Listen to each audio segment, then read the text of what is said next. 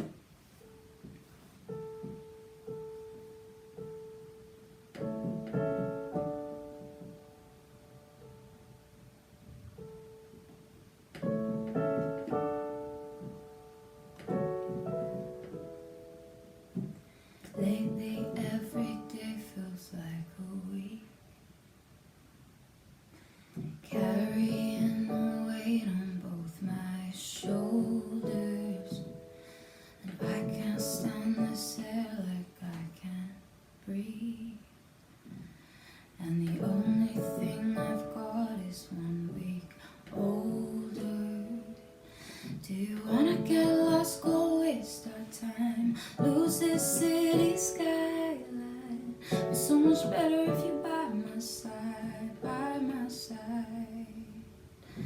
Find myself and lose my mind, think I need a moment to realign. Run away in the middle of the night, in the middle of the night, in the middle of the night. We got a life but it's never enough, it got us down so we're giving it up. We don't care if it's right or it's real love, we're not letting go of tonight till the sun comes up. Run wild, get away from ourselves, run so bright everybody can tell. We don't care if it's right or it's real love, we're not letting go of tonight till the sun comes up. Say you feel the same, it's bittersweet when you tell me that you want a new beginning. You should see inside my head, it's like a dream, bending over backwards trying to find a meaning. Do you wanna get lost, go waste our time, lose this city skyline? Be so much better if you're by my side in the middle of the night, in the middle of the night. We got a life but it's never enough, it got us down so we're giving it up. We don't care if it's right or it's real love, we're not letting go of tonight till the sun comes up. Run wild, get away from ourselves, burn so bright everybody can tell. We don't care if it's right or it's real love, we're not letting go of tonight till the sun comes up.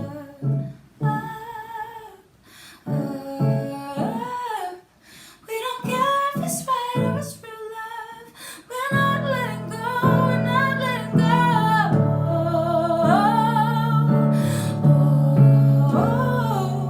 We don't care if it's right or it's real love, we're not letting go, we're not letting go.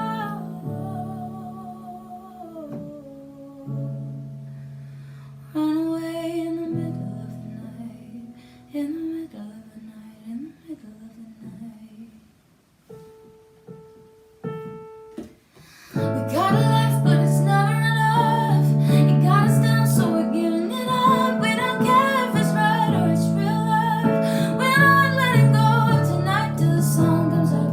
Run loud, get away from ourselves, burn so bright everybody can tell. We don't care if it's right or it's real love, we're not letting go of tonight till the sun comes up.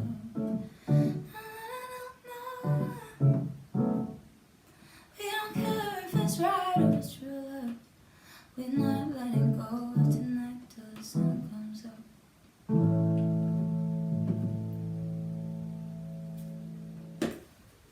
Thank you. It always feels weird. I haven't done many of these like virtual performances over lockdown and stuff because like even when people don't care in real life, they're just like, yeah, well done. And there's something to go by. So if you are clapping wherever you're watching, thank you. And I'm just going to continue to thank you as if you are, just for my awkwardness. So this is a song that I wrote with a few friends quite a few years ago. Not that many, but like it's not new. And it's called Coming Home. It's one of my favourite to just play. I feel like it's one of those ones I can just whip out anywhere.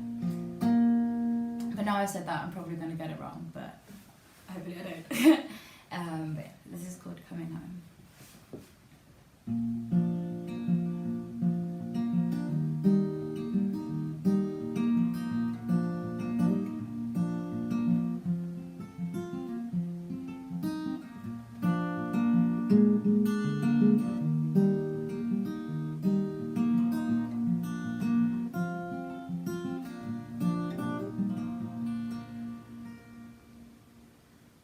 I wonder where my friend is gone. I wonder where it all wrong. Was there something that I should have known? I looked for him in Amsterdam and I cried for him in Birmingham. Wondered if he's ever coming home. Coming home, coming home. Standing underneath the sky with nothing of my own. I'm out at picking flowers, but all my seeds are left unsown. Better off if he was coming home. Better off if he was coming home. I had a man tall and fine, and I left him by an old road sign. Told him I was off to Mexico, but with my feet on the track and your shadow on my back, wondered if I'm ever coming home. Coming home, coming home. Standing underneath the sky with nothing of my own. I'm out at picking flowers, but all my seeds are left unsown. Better off if he was coming home. Better off if he was coming home.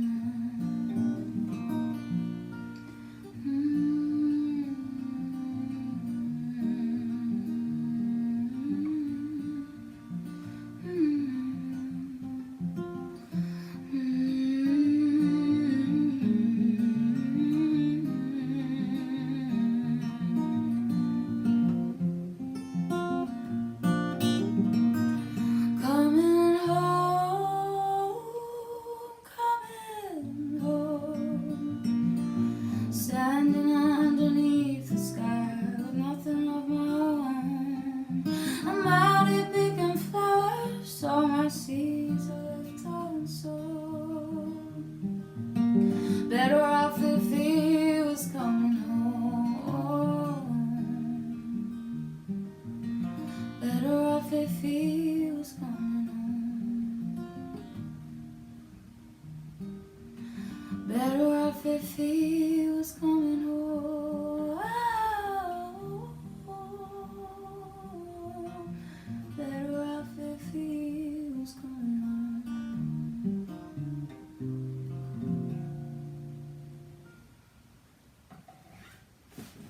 Thank you. So, yes, I hope you're all having a wonderful day, evening, morning, depending wherever you are in the world. This is a song I wrote when it just wasn't a good day. And sometimes you just have to be a bit dramatic. So this is a wallow self-pity song if anyone wants to join me in a few minutes. It's called Heavy Heart.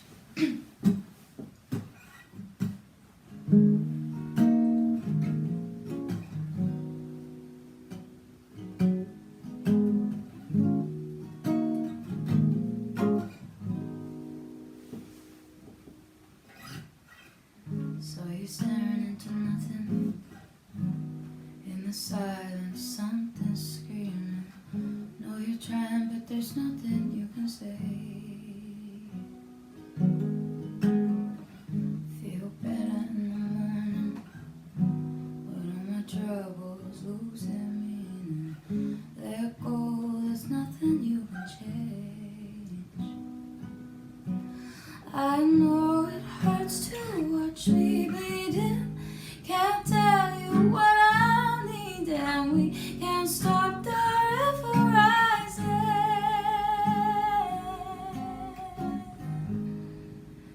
I got a heavy heart, too much for you to hold. We always come apart. Then I treat you so cold.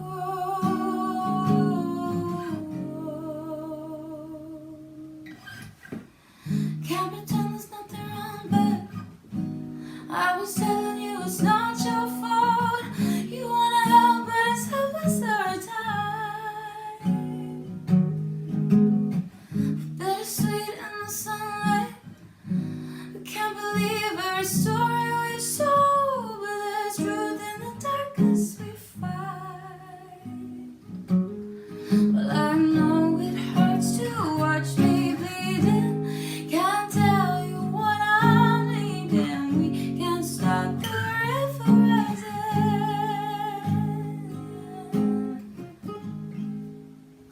I got a heavy heart, too much for you to hold. We always come apart. Then I treat you so cold. All the chemicals that we are breathing lock you out, and I keep looking and I am running out of reasons. Don't help myself by looking in, and I'm standing in my way.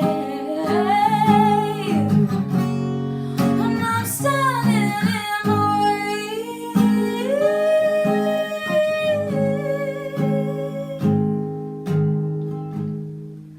I got a heavy heart, so much for you to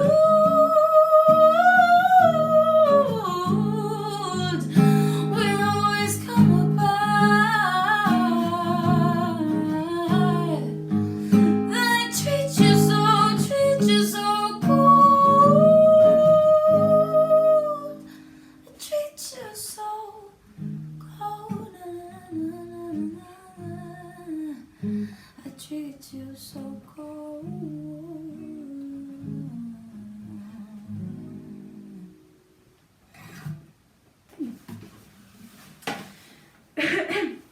I had like a hair in my mouth for most of that performance, and I'm really sorry if that annoyed anyone, because that would have really annoyed me if I was watching it.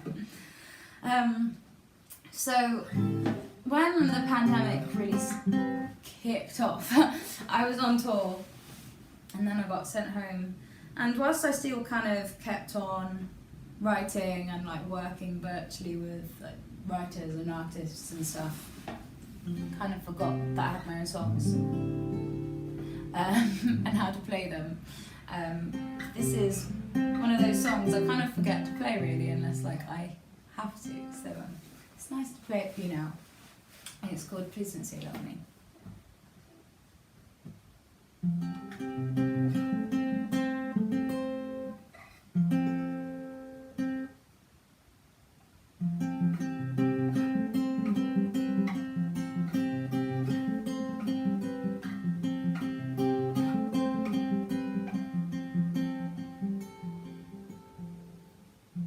Summer comes, winter fades, here we are just the same.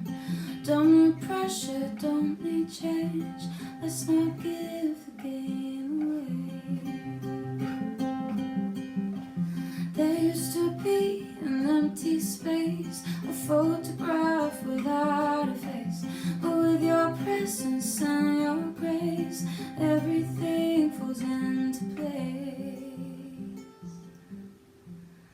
Please don't say you love me, 'cause I might not say it back. Doesn't mean my heart stops skipping when you look at me like that. There's no need to worry when you see just where we're at. Just please don't say you love me, 'cause I might not say it back.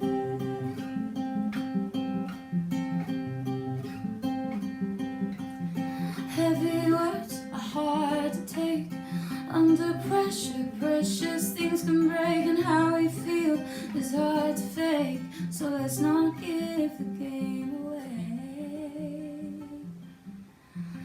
Please don't say you love me, 'cause I might not say it back. It doesn't mean my heart stops skipping when you look at me like that. There's no need to worry when you see just where we're at. Please don't say you love me, 'cause I might not say it back. When fools rush in, and I've been a fool before. This time I'm gonna slow it down, 'cause I think this could be more the thing I'm looking for.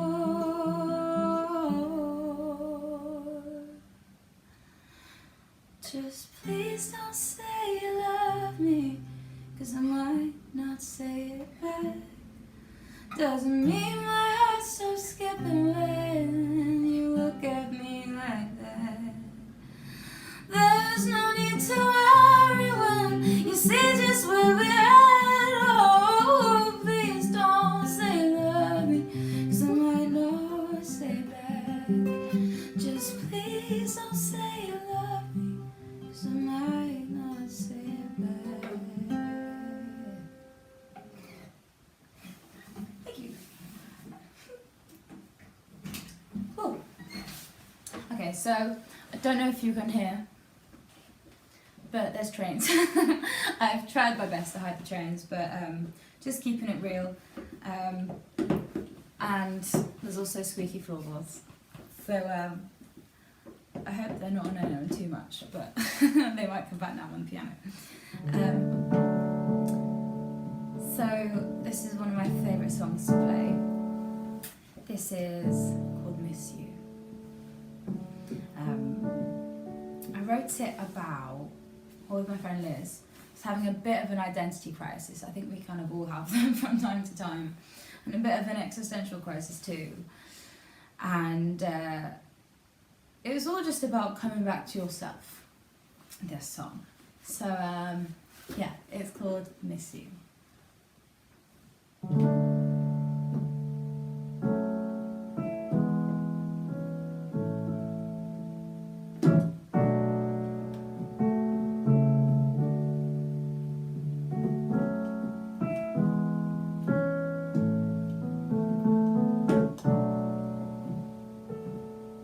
So what you been doing? I've been loving my life, waking up on my own. Are you doing the same thing? You can say if you like, but I don't need to know. I've been wondering why I've been wasting all this time.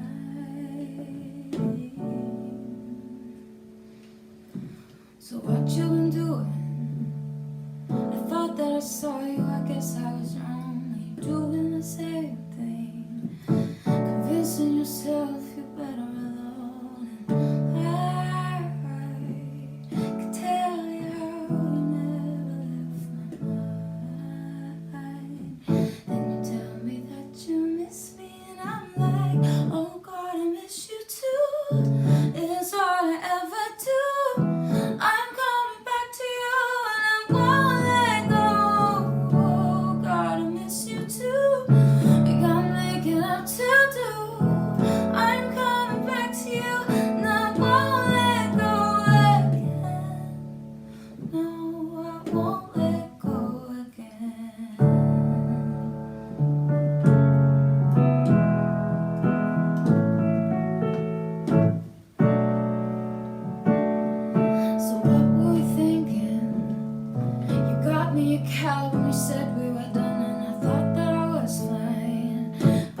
Thank you.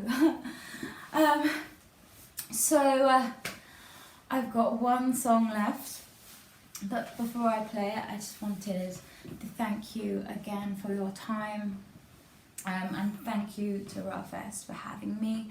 My name is Gabrielle Aplin, and you can find me on all the social medias, wherever, just type my name in if you want. And yeah, I really do thank you for your time, and like I said, if you can, please give generously.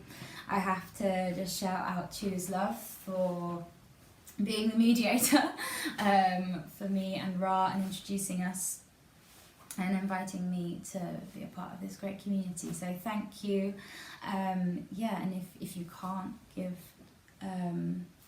money, then please do spread awareness, follow RAAH on social media, and get involved in various conversations, because awareness is so massively valuable. So yes, thank you very much. My name is Gabrielle Aplin, and my last song is going to be a song called Dear Happy. It's really hard to play on the piano, I won't lie. So if we get it wrong, we're just going to glaze over it and just pretend I did the notes that weren't going to be there. But I'll stop talking now. This is Dear Happy. Thank you all so much.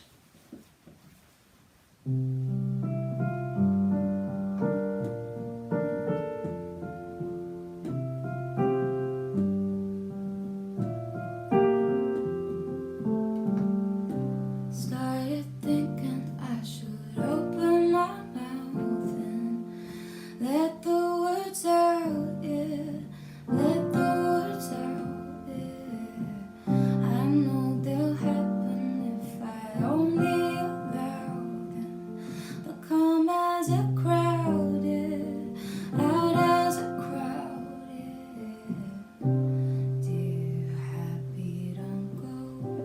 No, there but I'm close. I just always thought I'd never win. Dear happy, you see, it's not easy for me, but I know that I'm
Thank you all so much.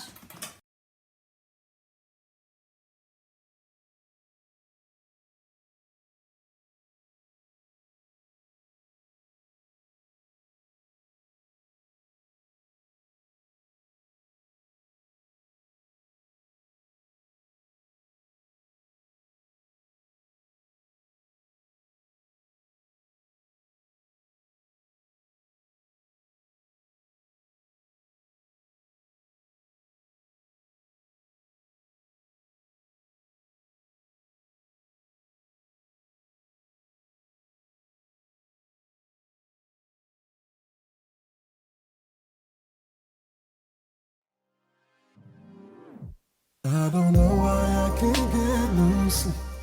I can hear you calling, can't wait till morning. Cause right now I'm trying to find some peace. I feel like I'm falling, can't wait till morning. Tossing and turning, I can't keep my head up. My body is burning, I'm yearning to get up. Yeah. I hate the feeling, I'm getting so fed up. You can stop calling now, when will you let up? I can no longer ignore that you want me for something. Please don't allow me to wake up and you don't want nothing. No. You're calling my name, it must be important. So go ahead and let me know. I know you won't let me go. I can't get loose. I'm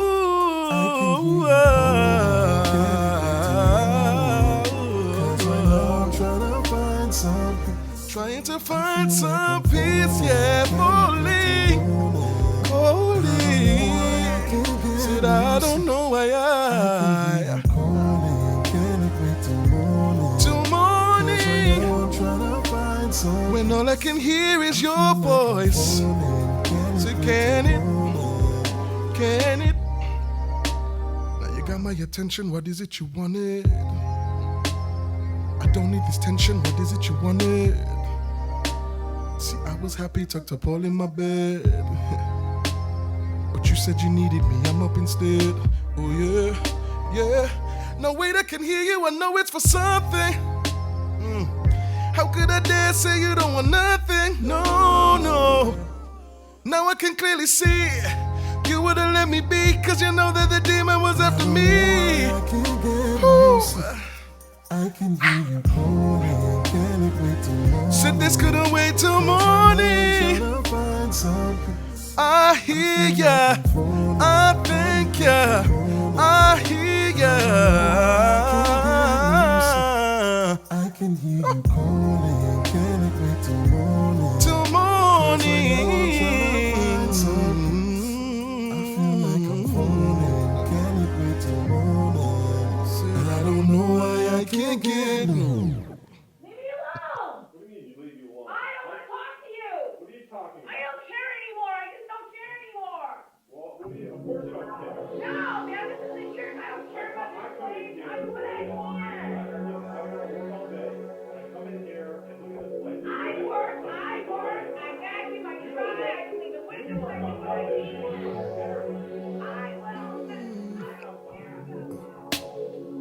If you ain't ready for answers, why ask the questions?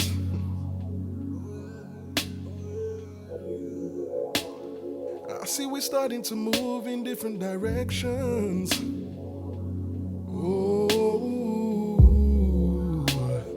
know I'm not perfect, I've searched, I've done my reflection. I've made some mistakes and I don't wanna take them out on you. But I had to get out the way just for your protection. Cause things were getting to me and I can't let you get to me.